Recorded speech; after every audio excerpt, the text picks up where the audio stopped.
How to attract anyone easily. Let's start. 100 milliseconds यानी 1 second का 10वां हिस्सा, इतने में तुम क्या कर सकते हो? आपकी आंख भी मुश्किल से झपकती है इतने में। लेकिन प्रिंसटन के रिसर्चर्स ने यह डिस्कवर किया कि 100 मिलीसेकेंड्स में तुम्हारे बारे में ओपिनियंस बन चुके होते हैं। क्या तुम ट्रस्टवर्दी हो या नहीं, स्मार्ट हो या नहीं, लाइकेबल हो या नहीं। और सबसे स्कैरी पार्ट, जब लोगों को ज्यादा टाइम मिलता है यानी 1 सेकंड, 5 सेकंड या फिर पूरा 1 मिनट, तो भी उनके आंसर्स नहीं बदलते। मतलब वो जो पहले 100 मिलीसेकेंड्स में डिसाइड हुआ वही फाइनल होता है।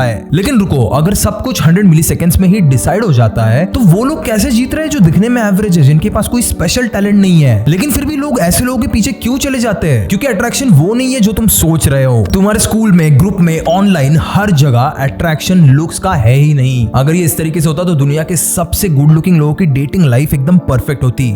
लेकिन क्या ऐसा है? नहीं। ना अट्रैक्शन पैसा है, ना अट्रैक्शन कॉन्फिडेंस। तो फिर आखिर है क्या ये अट्रैक्शन? मैं आज आपको इस वीडियो में वही बताने वाला हूं। लेकिन पहले ये समझ लो कि ये सिर्फ ना डेटिंग की बात नहीं है। वो टीचर जो तुम्हारी बात नहीं सुनता जबकि तुम्हारे आंसर सही होते हैं, क्या है वो? अट्रैक्शन। वो ग्रुप जिसमें प्लान्स बनते हैं लेकिन तुम्हें कभी भी इंक्लूड नहीं किया जाता, वहां पे क्या काम करता है? अट्रैक्शन। वो इंस्टाग्राम प्रोफाइल जिसको लोग विजिट करते हैं लेकिन फॉलो नहीं करते, वो क्या है? अट्रैक्शन। ये एक टाइप से एक इनविजिबल फोर्स है जो तुम्हारी पूरी लाइफ साइलेंटली कंट्रोल कर रही है। और अगर तुम्हें ये नहीं पता है कि ये कैसे काम करती है तो कोई ना कोई तुम पे ऑलरेडी ये यूज कर रहा है। तो अट्रैक्शन के सारे सीक्रेट्स हम लोग डिकोड करेंगे इस वीडियो में। तो इसे लाइक कर लो, follow the algorithm and play it at 1.25x for a better experience. क्योंकि आज के बाद तुम गारंटीड लोगों को बहुत डिफरेंटली देखना सीखोगे। तो चलो सबसे पहले बात करते हैं उस जगह की जहां पे अट्रैक्शन का प्रेशर सबसे ज्यादा होता है, यानी सोशल और रोमांटिक सेटिंग्स में। और यहाँ पे सबसे बड़ा झूठ जो लोगों के दिमाग में बैठा है वो ये है कि अट्रैक्शन मतलब सिर्फ गुड लुक्स होता है। लेकिन एक स्टडी है जो आपका पूरा पर्सपेक्टिव बदल के रख देगी। रिसर्चर्स ने कुछ लोगों की फोटो 2 ग्रुप्स को दिखाई। दोनों फेसेस में सेम लोग थे, सेम फीचर्स थे और सेम फेसेस थे। लेकिन एक ग्रुप को सिर्फ वो फोटो दिखाई गई और दूसरे ग्रुप को उस फोटो के साथ ये बताया गया कि ये इंसान काइंड है, हेल्पफुल है, एक अच्छा इंसान है, यानी एक कॉन्टेक्स्ट दिया गया। और इसका रिजल्ट जानते हो क्या हुआ? दूसरे ग्रुप ने उन्हीं सेम चेहरों को सिग्निफिकेंटली ज्यादा अट्रैक्टिव रेट किया। एग्जैक्टली सेम फेसेस थे लेकिन सिर्फ कॉन्टेक्स्ट से उनका पूरा का पूरा पर्सपेक्टिव चेंज हो गया। इस चीज को कहा जाता है hello effect. Hello effect basically ये कहता है कि अगर तुम्हारा ब्रेन किसी में भी कोई एक अच्छी चीज देख लेता है तो बाकी सभी चीजों को अच्छा अज्यूम कर लेता है। और इसका एग्जैक्टली उल्टा भी सच है। यानी अगर किसी के पहले इंप्रेशन में आपको एक आधी चीज ऑफ लगी, जैसे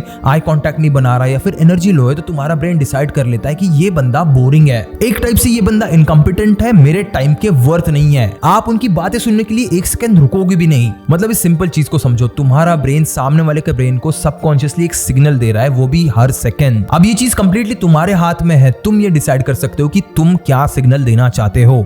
लेकिन मेन सवाल ये आता है कि अब इस सिग्नल को हम लोग कंट्रोल कैसे करें? तो तुम ना बस एक चीज ऑब्जर्व करो। पहले किसी नर्वस इंसान को देखो, बहुत ज्यादा फास्ट बोलता है, हाथ हिलाता है, एक जगह पे टिक नहीं पाता है। आप किसी ऐसे इंसान को याद करो जिसे तुम जेन्युइनली कॉन्फिडेंट मानते थे। उसकी बॉडी स्लो मूवमेंट्स में होती है, मेजर्ड वर्ड्स होते हैं, बीच में पॉजेस लेता है। अब ये कोई कोइंसिडेंस नहीं है, तुम्हारा ब्रेन इसी तरीके से प्रोग्राम्ड है। तुम्हारा ब्रेन स्पीड को डेंजर से एसोसिएट करता है और कामनेस को एक टाइप से कंट्रोल से एसोसिएट करता है। इसीलिए जब भी कोई स्लो मूव करता है तो तुम्हारा ब्रेन सबकॉन्शियसली कहता है कि इस इंसान को किसी चीज से डर नहीं है, ये खुद में कंप्लीटली सेफ फील करता है। और ये चीज सिर्फ बॉडी लैंग्वेज में नहीं होती, जब आप बात कर रहे हो तब भी आपको ये चीज ध्यान में रखनी होती है। एक लाइन बोलने के बाद थोड़ा रुको, थोड़ा पॉज दो, सामने वाले को अब्सॉर्ब करने दो। क्योंकि जब भी तुम पॉजेस लोगे, सामने वाला उस पॉज को एक साइलेंस से एसोसिएट करेगा और वो साइलेंस एक टाइप से ये दिखाता है कि आप खुद में बहुत ज्यादा कंफर्टेबल हो, विच इन टर्न इंडिकेट्स कि आप बहुत ज्यादा कॉन्फिडेंट हो। Hello guys, sorry to interrupt the video, but आप लोगों को मुझे एक बहुत इंपॉर्टेंट अनाउंसमेंट बतानी थी। मैंने आपकी बात मानी है। बहुत सारे लोग आप में से कह रहे थे कि भैया साइकोलॉजिकल कंटेंट और ज्यादा लाओ और ज्यादा वीडियोस लेके आओ। तो मैंने एक नया साइकोलॉजिकल चैलेंज बनाया है जिसका नाम यहाँ पे अभी आपकी स्क्रीन पे आ रहा होगा। इनफैक्ट डिस्क्रिप्शन में भी फर्स्ट लाइन में मैं उसकी लिंक मेंशन कर दूंगा। तो मैं चाहता हूँ आप उसे जाके अभी के अभी सब्सक्राइब करो, क्योंकि आगे से जितना भी साइकोलॉजिकल कंटेंट आएगा वो उसी चैनल पे आएगा। सो मेक श्योर आप उसे सब्सक्राइब करो। And sorry to interrupt your video again, अभी आप वापस से जा सकते हो। लेकिन अभी ना तुम्हें एक चीज बताता हूँ जो तुम्हें थोड़ी सी उल्टी लगेगी। अगर तुम चाहते हो कि कोई तुम्हें पसंद करे तो आपका कॉमन सेंस आपको क्या कहता है? उसके लिए कुछ जाके करो, उसकी हेल्प करो, फेवर दो, है ना? लेकिन ये चीज करना आपकी लाइफ की सबसे बड़ी गलती हो सकती है, क्योंकि अर्ली 1700s में बेंजामिन फ्रैंकलिन का एक राइवल था। सीधा बोलूं तो एक ऐसा आदमी जो उनसे सख्त नफरत करता था। अब बेंजामिन फ्रैंकलिन ने उसे पटाने के लिए उसे कोई फेवर नहीं दिया, उल्टा उस बंदे से एक फेवर मांगा। उन्होंने कहा कि आपके पास ना एक रेयर बुक है, क्या मुझे पढ़ने के लिए थोड़े दिनों के लिए दे सकते हो? अब बंदा थोड़ा शौक में था, लेकिन फिर भी उसने वो बुक दे दी। लेकिन बेंजामिन फ्रैंकलिन का तीर एकदम सही निशाने पे लगा। बंदा स्लोली और ग्रेजुअली फ्रैंकलिन का दोस्त बन गया। देखो कौन से एज पे वो नफरत करता था उनसे और कौन से एज पे अभी दोस्त बनना चाहता था। ये सब इसीलिए हो पाया क्योंकि फ्रैंकलिन ने उनसे एक फेवर मांगा। सुनने में थोड़ा सा पागलपन सा लगता है, लेकिन ब्रेन के अंदर का अगर आप केमिस्ट्री समझो तो आपको ये चीज पता चल जाएगी। जब उस बंदे ने फ्रैंकलिन की मदद की तब उस बंदे के दिमाग में दो ऑप्शंस आए। या तो वो एक्सेप्ट करे कि मैंने अपने राइवल के ऊपर एक फेवर किया जो एक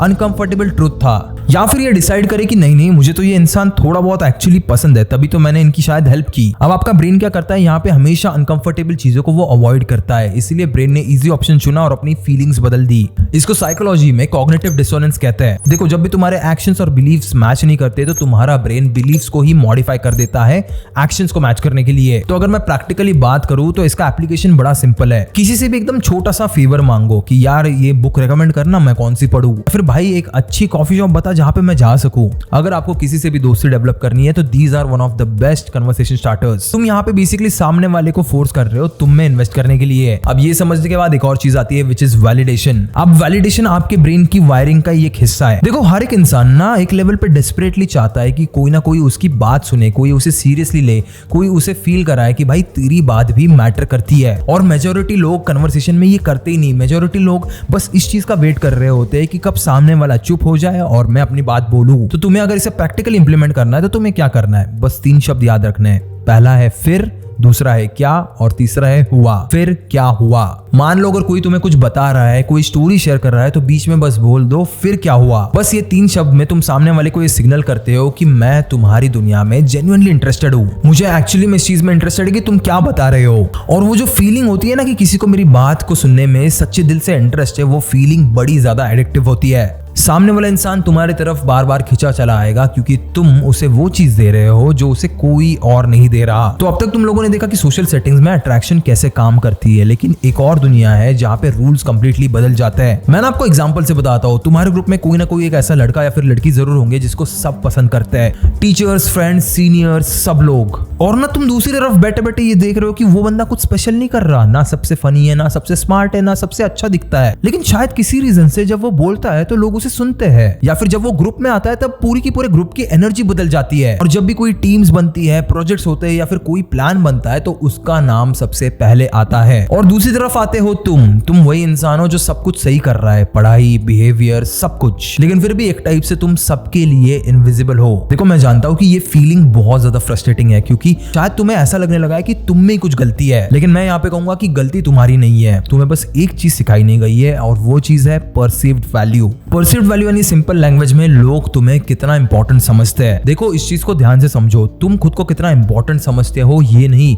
बल्कि लोग तुम्हें कितना इंपॉर्टेंट समझते हैं इस चीज के बारे में मैं बात कर रहा हूँ। ये दोनों कंप्लीटली अलग चीजें हैं और ये वो गैप है जो सब कुछ एक्सप्लेन कर सकता है। देखो वो बंदा जो सबका फेवरेट है उसका टैलेंट तुमसे ज्यादा नहीं है, लेकिन उसका ब्रेन एक चीज समझ गया है जो तुम्हारा ब्रेन अभी तक नहीं समझ पाया, कि हर इंसान हर इंटरेक्शन में सबकॉन्शियसली एक कैलकुलेशन की तरह काम कर रहा है। हर कोई बस ये सोचता है कि इस इंसान के साथ टाइम स्पेंड करके मुझे क्या मिलेगा। तो अगर तुमसे बात करके किसी को एनर्जी मिलती है, हंसी मिलती है या फिर कुछ नया जानने को मिलता है तो लोग खुद आपकी तरफ खींचे चले आएंगे। लेकिन अगर वही दूसरी तरफ तुमसे बात करके अगर लोगों को कंप्लेंट्स मिलती है, नेगेटिविटी मिलती है या फिर बस ऑकवर्ड साइलेंस मिलता है तो लोग वहां से हट जाएंगे। देखो ये सब होते हुए ना कोई भी आपको मुंह पे नहीं बोलेगा, लेकिन स्लोली आप देखोगे कि लोग आपसे दूर जा रहे हैं। तो अब सवाल आता है कि इस चीज को काउंटर करने के लिए हम लोग क्या करें। सबसे पहला रूल याद रखो, be the one two give first. मतलब किसी को भी जेन्युइनली हेल्प करो बिना किसी एक्सपेक्टेशंस के। किसी ने अगर कुछ अच्छा काम किया तो उसे जेन्युइनली बोलो कि भाई सच में ये काम बहुत अच्छा था। किसी नए बंदे को अपने ग्रुप में इंक्लूड करो जिसके साथ कोई बात नहीं कर रहा। ये सब ना सुनने में बहुत छोटी छोटी चीजें लग रही है, लेकिन इनके पीछे एक बहुत ही पावरफुल मैकेनिज्म काम करता है विच इज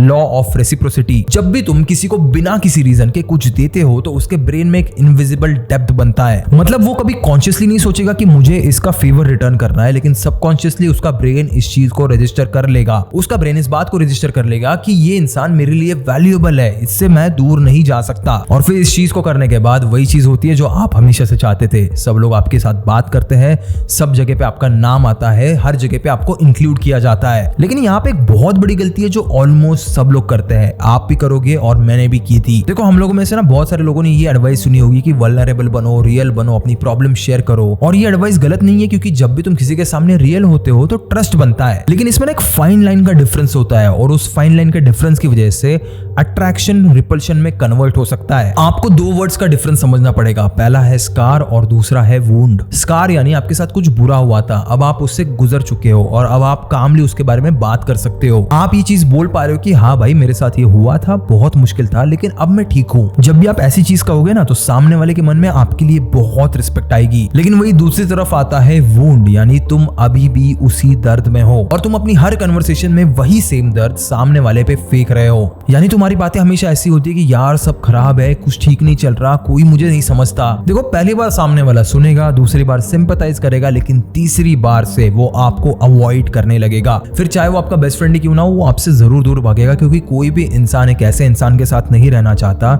जो उसकी एनर्जी ड्रेन करता है। तो हमेशा ना इस चीज को अपने लाइफ का एक बहुत बड़ा रूल ही बना लेना कि पहले खुद प्रोसेस करो, लिखो, सोचो, किसी ट्रस्टेड इंसान से बात करो, और फिर जब तुम्हें लगे कि ये अब मेरी पास्ट स्टोरी बन चुकी है, इससे मेरे अभी कोई वास्ता नहीं रहा, तभी जाके उस चीज को शेयर करो, क्योंकि तभी जाके वो वल्नरेबिलिटी अट्रैक्टिव दिखेगी। उससे पहले वो बस एक टाइप से एक वेट होगा जो तुम किसी और के कंधे पे रख रहे हो। और जब तुम्हें लगे कि ये अब मेरी पास्ट स्टोरी बन चुकी है, इससे अभी मेरा कोई वास्ता नहीं रहा, तभी जाके इसे सामने वाले से शेयर करो, क्योंकि उस मोमेंट पे वो वल्नरेबिलिटी अट्रैक्टिव बन जाएगी। उससे पहले बस तुम अपना वेट दूसरों के कंधों पे रखते जाओगे, जो बिल्कुल भी अट्रैक्टिव नहीं है। उसके बाद एक और इंपॉर्टेंट चीज है जो मैं पॉइंट आउट करना चाहता हूँ। क्या आपने कभी ये नोटिस किया है कि जब भी कोई मुश्किल सिचुएशन आए, कोई सीन हो जाए या फिर ग्रुप में कोई ड्रामा हो जाए या फिर कोई पैनिक करे, तो क्या आपने कभी नोटिस किया है कि लोग किसकी तरफ देखते हैं? क्या वो सबसे लाउड इंसान की तरफ देखते हैं? नहीं, लोग हमेशा ग्रुप के सबसे शांत इंसान की तरफ ही देखते हैं, क्योंकि हमारा ब्रेन इस तरीके से हार्डवायर्ड है कि वो क्राइसिस में हमेशा कामनेस ढूंढता है। हमारा ब्रेन सबकॉन्शियसली ये मान लेता है कि जो सबसे ज्यादा शांत है उसके पास जरूर कोई ना कोई प्लान होगा। और मैं चाहता हूं कि आप अपने ग्रुप के वो इंसान बनो। नेक्स्ट टाइम जब भी कोई chaotic सिचुएशन आए तो आप रुको,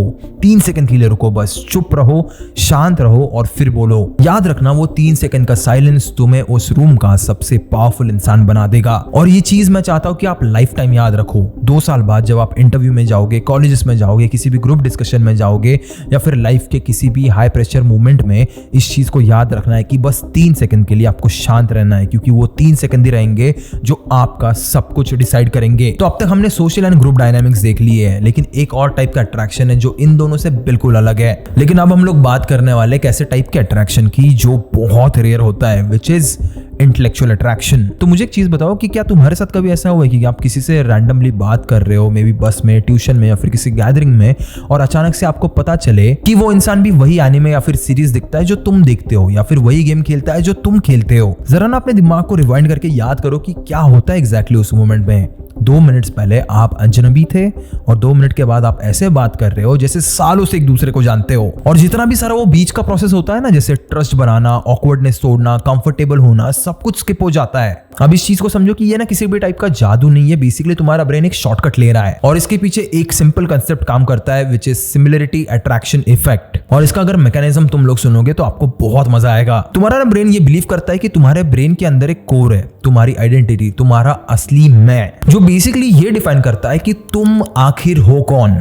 अब जब भी आपसे कोई मिलता है जो आपकी एक स्पेसिफिक चीज को शेयर करता है, चाहे वो एनिमे हो, सीरीज हो, गेम हो या फिर सेम जॉनर ऑफ म्यूजिक ही क्यों ना हो, तब आपका ब्रेन ना एक बहुत मैसिव लीप लेता है। वो सोचता है कि अगर ये एक चीज मैच करती है तो ये इंसान मुझे डीपर लेवल पे जरूर समझेगा। हो सकता है हमारा वर्ल्ड व्यू मैच हो, वैल्यूज मैच करे, सेंस ऑफ ह्यूमर मैच कर जाए, सब कुछ होता है, लेकिन सिर्फ अजम्पशंस में। इसीलिए ऐसा होता है कि तुम इस इंसान से इंस्टेंटली क्लिक कर जाते हो। बेसिकली तुम्हारा ब्रेन यहाँ पे डिसाइड कर लेता है कि ये इंसान मेरे टाइप का है। और ये जो इंटरेस्ट है ना, वो तब और भी ज्यादा पावरफुल हो जाता है जब वो शेयर्ड इंटरेस्ट काफी ज्यादा रेयर हो। फॉर एग्जांपल सोचो, अगर दोनों को क्रिकेट पसंद है तो अच्छी बात है, कॉमन ग्राउंड पे है दोनों। लेकिन मान लो अगर आपको कोई ऐसा इंसान मिल जाए जो वही एनिमे देखता है, जो क्लास में कोई और इंसान नहीं देखता, तो क्या होगा? उस इंसान के साथ वो बॉन्ड ना एक अलग लेवल पे चला जाएगा, क्योंकि रेयरिटी एक्सक्लूसिविटी क्रिएट करती है। तुम्हारा ब्रेन बेसिकली ये सोचता है कि दुनिया में ऐसे बहुत कम लोग हैं जो इस चीज को समझ पाते हैं और ये इंसान उनमें से एक है। ये इंसान मेरे लिए स्पेशल है, ये मेरा इंसान है। इसीलिए तुम अपने कॉमन दोस्त के साथ नो डाउट एक ठीक ठाक अच्छा टाइम स्पेंड कर पाते हो, लेकिन एक कोई ऐसा दोस्त जिसके साथ तुम्हारी एकदम नीश इंटरेस्ट मैच करते हैं, वो तुम्हें एक अलग ही फील दे जाता है। वो दोस्त ना तुम्हें ज्यादा अपना अपना सा लगता है कि ये चीज तुम्हारा ब्रेन ऑटोमेटिकली कर रहा है बिना तुम्हें बताए। अब इसको अगर मैं प्रैक्टिकली एग्जीक्यूट करना चाहूँ तो मैं कैसे करूंगा? 2 चीजें। पहली, अपनी वियर्ड इंटरेस्ट को कभी छुपाओ मत। मैं ना बहुत सीरियस हूँ यहाँ पे। जो चीज तुम्हें अच्छी लगती है, चाहे लोग उसे क्रिंज बोले या फिर कुछ भी बोले, तुम उसे दुनिया के साथ शेयर करो, क्योंकि वही ऐसी चीज है जो तुम्हारे सबसे डीपर कनेक्शंस बनाएगी। और जब भी तुम उस चीज को हाइड करोगे, तुम एग्जैक्टली वही सिग्नल हाइड कर रहे हो जो तुम्हारी अपनी ट्राइब को तुम्हारे पास लाएगा। अब आती है दूसरी चीज, जब तुम अपने पैशन के बारे में बात करो तो माफी मत मांगो। कभी ये मत कहो कि यार सॉरी भाई, मैं ना थोड़ा सा नर्डी हूँ। अपने आप को कभी डिवैल्यू मत करो, क्योंकि जब भी तुम एकदम अंदर से एक्साइटमेंट के साथ किसी भी चीज के बारे में बोलते हो तो आपकी आंखें चमकती है, स्पीड बढ़ता है, आपके हाथ हिलने लगता है, और वो एनर्जी बहुत ज्यादा कंटेजियस होती है। लोग बेसिकली तुम्हारे नॉलेज से अट्रैक्ट नहीं करते, लेकिन तुम्हारी एनर्जी से अट्रैक्ट करते हैं इस बार। अब वो जो आपकी एक्साइटमेंट होती है ना, वो सामने वाले को भी परमिशन देती है कि वो अपनी एक वियर्ड चीज आपके सामने खुल के बोले। और याद रखना, जब भी दो लोग बिना फिल्टर के अपने रियल इंटरेस्ट शेयर कर रहे होते हैं, वहीं पे एक रियल कनेक्शन बनता है। बाकी जितने भी सारे कनेक्शन है वो सिर्फ सरफेस लेवल के हैं। तो बस एक चीज याद रखो, आपकी चाहे जो भी वियर्डनेस हो, वो आपकी वीकनेस नहीं है। तुम्हारी वियर्डनेस बेसिकली एक टाइप से तुम्हारे पास एक हिडन मैग्नेट है, जिससे तुम अपनी वाइब का इंसान अपने पास अट्रैक्ट कर सकते हो। तो अब तक हमने देखा 3 चीजें, basically social setting, group dynamic और इंटेलेक्चुअल कनेक्शंस। लेकिन एक और दुनिया है जहाँ पे ये रूल्स अप्लाई तो होते हैं, लेकिन एक ट्विस्ट के साथ, क्योंकि उस दुनिया में तुम्हारे पास सिर्फ एक स्क्रीन होती है। किसी भी टाइप से आप बॉडी लैंग्वेज नहीं दिखा सकते, आई कॉन्टैक्ट नहीं दिखा सकते, एनर्जी नहीं दिखा सकते, लेकिन फिर भी कुछ लोग उस स्क्रीन के थ्रू इतना स्ट्रॉन्ग कनेक्शन बना लेते हैं कि तुम्हें लगता है कि तुम उन्हें पर्सनली जानते हो। तो मैं बात कर रहा हूँ सोशल मीडिया अट्रैक्शन की। तो अगर मैं आपको सोशल मीडिया अट्रैक्शन समझाने जाऊं, तो अगर आपने किसी का सोशल मीडिया अकाउंट ओपन किया हो, मान लो आपने उसका इंस्टाग्राम ओपन किया बस 3 सेकंड के लिए, तो बस उस 3 सेकंड में आप डिसाइड कर लेते हो कि क्या ये बंदा इंटरेस्टिंग है, क्या मैं इसे फॉलो करूं, क्या मैं इसे अपना टाइम दूं या फिर नहीं। जरा इस चीज को इमेजिन करके देखो, 3 सेकंड में कोई तुम्हारी पूरी पर्सनैलिटी जज कर रहा है, बिना तुमसे मिले, बिना तुम्हारी आवाज सुने, बिना तुम्हें जाने। और ये चीज सबकॉन्शियसली तुम भी करते हो दूसरों के साथ। लेकिन यहाँ पे एक प्रॉब्लम आता है, रियल लाइफ में तुम्हारे पास बहुत सारे टूल्स होते हैं, जैसे बॉडी लैंग्वेज, आई कांटेक्ट, आवाज की टोन, एनर्जी, लेकिन ऑनलाइन आपके पास एक स्क्रीन होती है, एक बायो होता है, एक फोटो होता है, कुछ पोस्ट होता है। और जरा इस चीज को सोच के देखो, इन सारी लिमिटेड चीजों से आपको वो सब करना है जो आप रियल लाइफ में नेचुरली करते हो। तो यहाँ पे एक बहुत प्यारा सा कंसेप्ट काम करता है, which is known as parasocial bond. मतलब बेसिकली वो फीलिंग जब तुम्हें लगता है कि तुम किसी को पर्सनली जानते हो, जबकि तुम उससे कभी मिले भी नहीं। अगर तुम्हारा कोई फेवरेट क्रिएटर होगा, यूट्यूबर, स्ट्रीमर, कोई भी, जिसके बारे में तुम्हें लगता है कि यार ये बंदा तो मेरे जैसा है, यार ये मुझे जरूर समझेगा किसी दिन इससे बात की तो। देखो, तुम उससे कभी मिले नहीं हो ना, उसने तुम्हारा नाम कभी सुना है, लेकिन तुम्हें जेन्युइनली फील होता है कि तुम उसे जानते हो या फिर ये मुझे समझेगा। आप मुझे बताओ, ये फील डेवलप कैसे हुआ? सिर्फ एक चीज से, विच इज स्टोरीज। देखो, फैक्ट्स आप भूल जाओगे, स्टैटिस्टिक्स भूल जाओगे, लेकिन स्टोरीज हमेशा आपको याद रहेगी। जब भी तुम्हें कोई स्टोरी सुना रहा है तो तुम्हारा ब्रेन उसे इंफॉर्मेशन की तरह प्रोसेस कर ही नहीं रहा, तुम्हारा ब्रेन बेसिकली उसे एक एक्सपीरियंस की तरह प्रोसेस कर रहा है। तुम्हारा ब्रेन यहाँ पे बेसिकली वही फील कर रहा है जो स्टोरी सुनाने वाला फील कर रहा है। इसलिए तो कोई भी सैड मूवी दिखते वक्त आपकी भी आंखें भर आती है, या फिर कोई इमोशनल सीन आने पे आप रोने लग जाते हो, जबकि आपको पता है कि ये सिर्फ एक्टिंग है, लेकिन ब्रेन को ये फर्क समझ में नहीं आता। तो अगर मैं इसे ऑनलाइन दुनिया में लेके जाऊं, तो मान लो आपको 92% मिले 10th में, आपको इसे ऑनलाइन बताना है।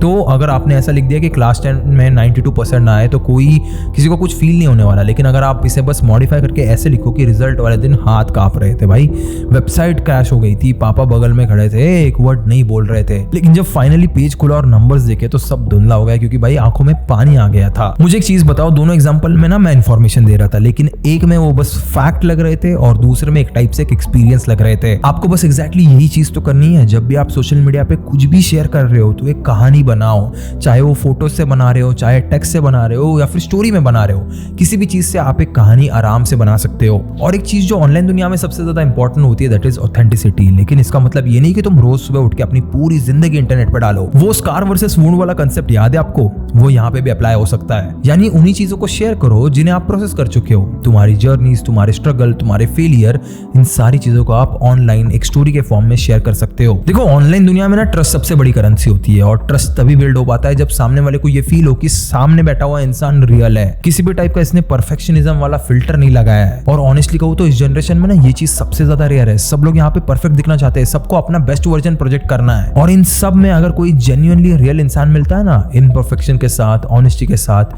तो वो इतना रिफ्रेशिंग लगता है कि लोग उसकी तरफ अट्रैक्ट हो जाते हैं। तो बेसिकली जो तुम्हारा ऑनलाइन प्रेजेंस वाला गोल है ना, वो कभी ये नहीं होना चाहिए कि मैं कूल दिखूं। आपका गोल बिल्कुल सिंपल होना चाहिए कि अगर कोई मेरी प्रोफाइल पे आता है तो उसे लगे कि मैं एक रियल इंसान हूँ, ठीक उसकी तरह इंसान हूँ और मैं इसके बारे में सब कुछ जानता हूँ। तो बेसिकली इस पूरे वीडियो में हम लोगों ने बहुत सारी चीजें कवर की, साइकोलॉजी, एक्सपेरिमेंट, ट्रिक्स, कंसेप्ट। लेकिन अगर आप सब कुछ भी भूल जाओ तो बस एक चीज याद रखना, देखो सबसे अट्रैक्टिव लोग वो नहीं होते जो सबसे अच्छे दिखते हैं या फिर सबसे ज्यादा बोलते हैं। एक्चुअली में अगर आप देखने जाओ तो सबसे अट्रैक्टिव लोग वो होते हैं जिनके पास होने से तुम्हें लगता है कि तुम उनके लिए मैटर करते हो। ये वीडियो मैं काफी ज्यादा शॉर्ट, सिंपल और टू द पॉइंट रखना चाहता था। आई होप आपको ये वीडियो पसंद आई होगी।